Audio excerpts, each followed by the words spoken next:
স্বামী বিবেকানন্দের বিখ্যাত কিছু উক্তি।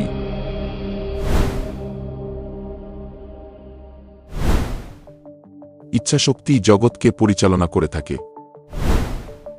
কোনো বড় কাজই কঠোর পরিশ্রম ও কষ্ট স্বীকার ছাড়া হয়নি।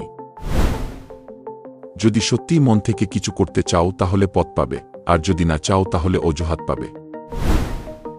একদিনে বা এক বছরে সফলতার আশা করো না, সবসময় শ্রেষ্ঠ আদর্শকে ধরে থাকো। শুধু বড় লোক হও না, বড় মানুষ হও।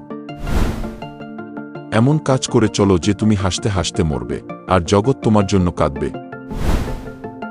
ঘৃণার শক্তি অপেক্ষা প্রেমের শক্তি অনেক বেশি শক্তিমান। নিজের উপর বিশ্বাস না এলে ঈশ্বরের উপর বিশ্বাস আসে না। জীবে প্রেম করে যেই জন সেই জন সেবিছে ঈশ্বর। কাজ করো নির্ভীকভাবে, এগিয়ে চলো সত্য আর ভালোবাসা নিয়ে। সেই নারীও ধন্য যার চোখে পুরুষ ভগবানের পৃথিভাবের প্রতীক। সবচেয়ে বড় ধর্ম হল নিজের স্বভাবের প্রতি সত্য থাকা, নিজের প্রতি বিশ্বাস করুন। ধর্ম এমন একটি ভাব যাহা পশুকে মনুষ্যত্বে ও মানুষকে দেবত্বে উন্নীত করে। চালাকির দ্বারা কোনো মহৎ কর্ম হয় না। শিক্ষা হচ্ছে মানুষের মধ্যে ইতিমধ্যে থাকা উৎকর্ষের প্রকাশ।